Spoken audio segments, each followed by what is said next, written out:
Derrière le calme et la douceur de vivre, il y a tout de même un véritable poids économique. Il faut se rappeler que la Nouvelle-Orléans est le deuxième port des États-Unis. Autrefois, c'était le coton que l'on venait chercher sur ces quais. À présent, l'essentiel du trafic se fait avec l'Europe.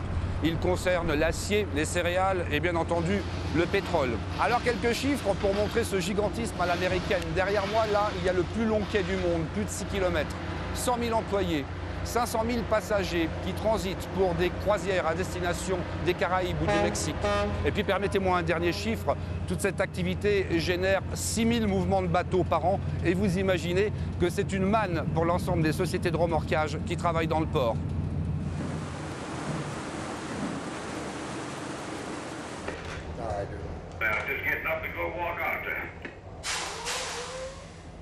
Ce matin-là, le capitaine North prend d'assaut Catherine. Il va flirter avec le grand vraquier au cale vide, faire son job, comme il dit.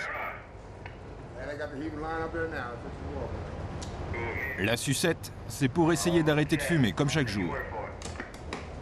Son équipage, ses amis, tout le monde l'appelle Rip, surnom venu d'une jeunesse où il était simple matelot sur un pousseur du Mississippi.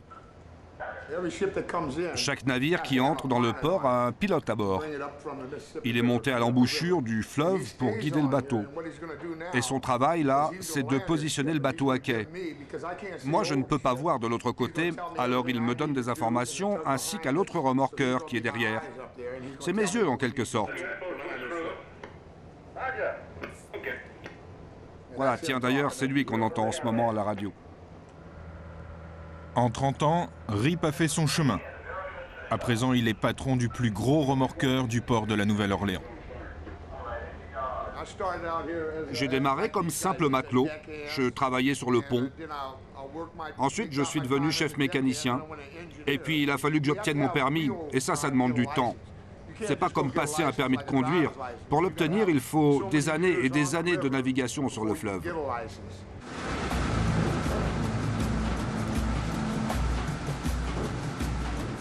Ils viennent d'Asie, d'Afrique, d'Europe, des cargos monstrueux, mais pas tôt. En mer, ces navires sont autonomes et taillent leur route à pleine vitesse. Dans les ports, c'est une autre paire de manches.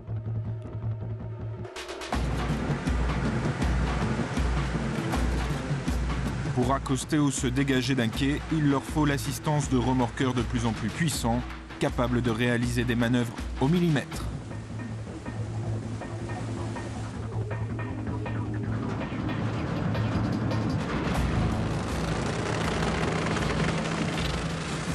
Sur le Verrabisso, Rip dispose de 4000 chevaux.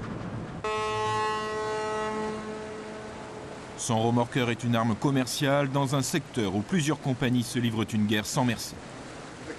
Bien sûr, les compagnies se font la guerre, mais pas les marins qui travaillent sur les bateaux. Moi, regardez, j'ai des amis partout, ici et là. En fait, on est très proches.